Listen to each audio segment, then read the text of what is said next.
Assalamualaikum warahmatullahi wabarakatuh. Alhamdulillah. Wassalatu wassalamu ala Rasulillah wa ala alihi wa sahbihi wa mawalah. La haula wala quwata illa billah, amma ba'du.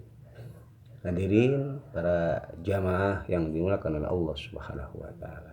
Puji syukur tentunya marilah selalu kita haturkan kepada Allah Subhanahu wa taala atas apa yang telah diberikan kepada kita semua.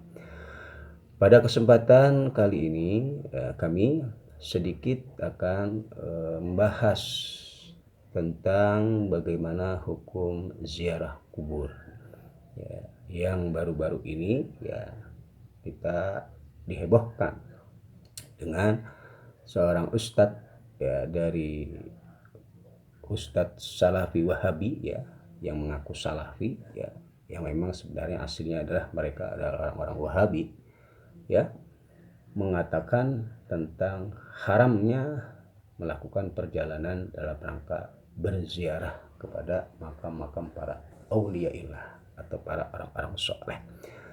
Namun pada statement yang disampaikannya ya, beliau ini bukan hanya menjelaskan tentang hukum keharaman ya melakukan safar dalam rangka ziarah, namun ada ucapan ya, walaupun ucapan tersebut dinukil dari pendapat orang lain, tetaplah seharusnya tidak pantas untuk disampaikan.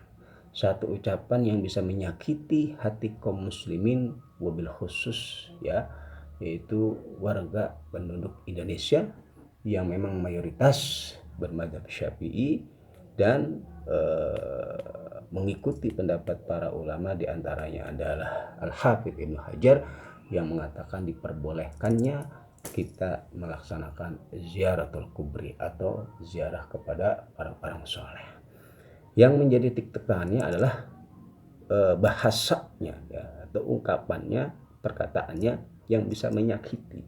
Padahal ya yang dibahas dari materi tersebut ya, ini juga terdapat khilaful ulama tentang permasalahan ziarah kubur ya yang mereka sendiri atau orang-orang Salafi Wahabi tersebut mengambil dalil dari pengharaman ziarah kubur, yaitu dari hadis Nabi Muhammad SAW yang diriwayatkan oleh Imam Bukhari dan Muslim, yang dalam redaksinya dikatakan la tushaddu ar-rihal illa ila salasati masajid ya, janganlah engkau melakukan safar perjalanan kecuali kepada 3 masjid, yaitu Al-Masjidil Haram, wa Masjidil Rasul sallallahu alaihi wasallam, wa Masjidil Aqsa dan Masjid Al-Aqsa. Nah, pada hadis tersebut ya memang menunjukkan kepada makna keumuman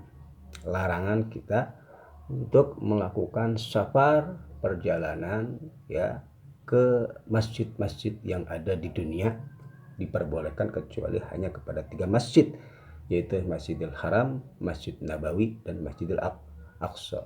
Namun dalam redaksi hadis yang lainnya yang diriwayatkan oleh Imam Ahmad dan dihasankan oleh Al-Hafidz Ibnu Hajar, dalam hadis tersebut dikatakan la yambagi lil mati an tushadda rihalahu ila masjidin yibtagha fihi as-shalah ghairal masjidil haram wal masjidil aqsa wa masjidi hadza, rawahu Ahmad ya, yang artinya seyogianya ya bagi pengendara. Nah, berarti kalau bahasa pengendara adalah orang-orang yang melakukan perjalanan ya, tidak melakukan perjalanan ke suatu masjid dalam rangka untuk melaksanakan sholat di masjid tersebut ya, ibtagha fihi as-shalah ya selain dari 3 masjid, yaitu Masjidil Haram, Masjidil Aqsa, dan Masjidil Nabawi atau Masjid Nabi Muhammad SAW. Maka hadis ini mentahsis pada keumuman hadis yang diriwayatkan Imam Bukhari dan Muslim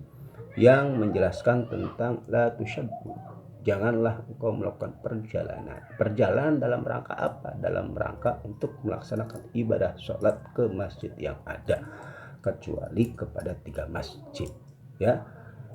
Nah, pada hadis tersebut ulama diantara Imam Al-Hafidz Ibnu Hajar mengatakan hadis tersebut adalah hadis yang hasan karena di dalam periwayatannya terdapat Syahr ya bin Hausyab ya yang meriwayatkan hadis tersebut. Maka jelas ya bagi kita, bahkan dalam statement akhirnya beliau Imam Al-Hafidz Ibnu Hajar mengatakan wa yabtulu bidzalika qaulu man mana'a syaddar rihal ya maka batallah pendapat ulama yang mengatakan ya dilarangnya ziarah ke makam Rasul dan juga makam orang-orang soleh. Dalam kitab Al-Bariyah beliau mengatakan ya fa yabtulu bidzalika qaulu man mana'a syaddar rihal li ziyaratil qabri asy-syarif wa ghairihi min kuburis sholihin. Nah, ini statement yang disampaikan oleh Imam Al-Hafidz Ibnu Hajar dalam kitab Fathul Bari-nya. Karena hadis yang pertama yang diriwayatkan Imam Bukhari dan Muslim, la tushaddu ar-rihal, ini menunjukkan kepada keumuman hadis, makna umum. Kemudian hadis yang kedua ya yang menjelaskan la yambaghi ya yubtagha fihi as-shalah. Nah, ini mentahsis ya pada hadis yang pertama. Maka dengan demikian hadis tersebut ini mengarahkan kepada makna dilarangnya kita melakukan perjalanan ke suatu masjid dalam rangka untuk menunaikan ibadah sholat kecuali kepada 3 masjid. Sedangkan melakukan perjalanan dalam rangka safar li ziarah kepada kuburan orang-orang soleh terutama Nabi Muhammad SAW itu sangat-sangatlah dianjurkan. Bahkan dalam riwayat hadis yang lainnya yang diriwayatkan Imam Al-Hakim, beliau mengatakan an Abdullah ibni Abi Mulaikah ya anna Aisyata aqbalat data yaum minal maqabir faqultu laha ya ummal mu'minin min aina aqbalat qalat min qabri akhi Abdurrahman bi Abi Bakr faqultu laha alaysa kana Rasulullah sallallahu alaihi wasallam naha an ziyaratil qubur qalat na'am kana naha summa amara bi ziyaratiha, yang artinya dari Abdullah bin Abi Mulaikah bahwa Aisyah radhiyallahu anha pada suatu hari ya setelah mendatangi kuburan ya beliau ya Abdullah bin Abi Mulaikah berkata kepada Aisyah ya ummul mukminin, wahai ummul mukminin, min aina akbalat, dari mana engkau berpergian, engkau pergi dari mana, engkau telah datang dari mana? Qalat, berkata Aisyah, min qabri akhi, aku baru saja pergi dari menziarahi kuburan saudaraku yaitu Abdurrahman bin Abi Bakar. Fakultulah, kemudian aku berkata kepada Aisyah, alaysa kana, apakah Rasulullah SAW ya pernah melarang ya kepada kita untuk naha an ziyaratul kubur, dari berziarah kubur. Apakah Rasulullah SAW pernah melarang kita ya kaum muslimin untuk berziarah kubur?